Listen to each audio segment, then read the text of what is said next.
Hi friends, उपमा ज़ैनिटी में आपका स्वागत है। आज मेरी एक फ्रेंड ने फेसबुक पे एक स्टोरी डाली कि अपनी बेटियों का जब ब्याह करो तो उन्हें दहेज मत दो, बल्कि एक छोटा सा घर दे दो। आप ये सोचेंगे, मतलब उसने अपना दिल निकाल के रख दिया पूरा। बहुत दुख हुआ सोच के कि आप मानो, मतलब कैसे बेघर हो जाती है इंडिया में लड़कियां जो जॉब नहीं करती हैं या अपने पैरों पे स्टैंड नहीं है। उनके साथ इतनी बेकदरी। माँ बाप इतना नहीं सोचते कि शादी करना इतना ज़रूरी नहीं है जितना बच्चे को स्टैंड करना ज़रूरी है। उस बेचारी को साल भर में सिर्फ बेटी हुई थी इसलिए घर से निकाल दिया गया, तलाक दे दिया है। थोड़े दिन बाद पेरेंट्स की डेथ हो गई। अब घर वालों ने उसको हिस्से में घर नहीं दिया। वो अपनी छोटी सी बच्ची के साथ मतलब किराए पे रहती है और कैसे काम चलाती है वो उसी का दिल जानता है। तो उसने लिखा था कि मतलब आप अपनी बेटी को शादी में दहेज बेशक मत दो, कुछ भी मत दो, लेकिन उसे एक छोटा सा घर दे दो कि अगर उसे घर वाले घर से निकाल दें तो एटलीस्ट वो अपने आप अपने घर में रह सके। मतलब दिल ऐसा टूटा ना, ये कैसी कहानी है, ये कैसा इंडिया है। औरतों से तो शराफत की और पता नहीं कितनी देवी बनने की उम्मीदें की जाती हैं उन देवियों के साथ ये होता है। हर कोई ये सब झेलने की हालत में नहीं होता है। तो मैं तो पेरेंट्स से वाकई रिक्वेस्ट करूँगी कि उन्हें घर दें, उन्हें एक छोटा सा घर बना के दे दें और उनको अपने पैर पे स्टैंड कर दें। शादी करें या ना करें कोई फ़र्क नहीं पड़ता। जैसे अपने बेटे को पालते हैं वैसे उन बेटियों को भी पाल दें। आज तो मतलब पूरा दिन खराब हो गया मेरा, बस यही सोचती रही कि हे ईश्वर, इसे ही कलयुग कहते हैं क्या, कि जहाँ बेटियाँ पूजी जाती थीं, क्या हो रहा है उन बेटियों के साथ। कितना अन्याय है इंडिया में कि मैं बता नहीं सकती हूँ। दिल ना टुकड़े टुकड़े हो जाता है सोच के भी।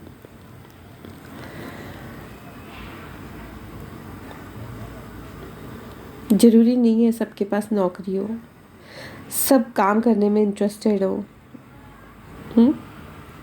जहाँ लड़कों को नौकरियाँ नहीं मिल रही वहाँ लड़कियों को नौकरियाँ कहाँ से मिलेंगी। इतनी बेरोज़गारी का, इतनी किल्लत का टाइम है ये कि मतलब ये सोचने का विषय हो गया है। बहुत जल्दी ये परेशानियाँ इतनी बढ़ जाएंगी ना कि हम समाज वाले सिर्फ देखते रह जाएंगे, सिर्फ कहानियाँ सुनाई जाएंगी। शादियाँ बिखर रही हैं, घर बिखर रहे हैं, हस्बैंड वाइफ एक छत के नीचे नहीं रह पा रहे, भाई बहन साथ नहीं रह पा रहे, है ना। घर में कंपटीशन चल रहे हैं, भाई बहनों में किस भी चीज़ का कंपटीशन, लेकिन है कोई किसी की केयर नहीं करता। किसी के अगर कोई दुखी है ना तो शायद खुश होते हैं इस बात से कि अच्छा इसके साथ यही होना चाहिए था। कोई इसकी सपोर्ट के लिए खड़ा नहीं है। खड़ा होना तो छोड़ दीजिए, मतलब अच्छे से बात भी नहीं करते हैं। तीज त्योहार पे किसी को बुलाते करते नहीं हैं। सालों साल हो जाते हैं, कोई किसी का हालचाल नहीं पूछता है। अपने में इतना क्या मस्त है आपको नहीं पता। आपकी इन छोटी छोटी इग्नोरेंस से दुनिया ख़त्म हो रही है। इंडिया का कल्चर सब कुछ ख़त्म हो जाएगा जब सब लोग ऐसे अलग अलग रहने लग जाएंगे।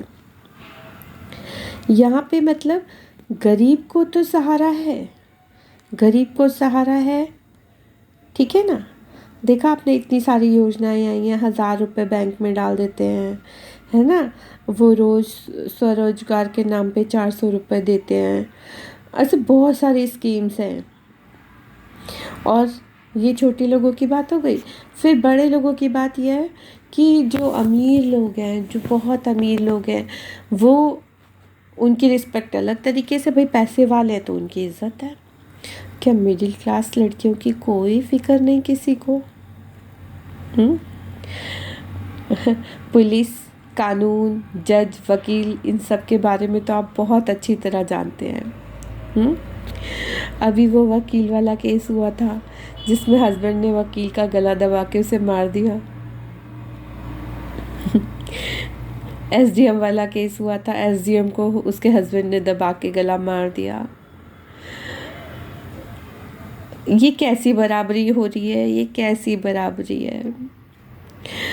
वाकई दुख हो जाता है मुझे मुझे समझ नहीं आता कि मतलब हम कौन से ट्रैक पे चल रहे हैं।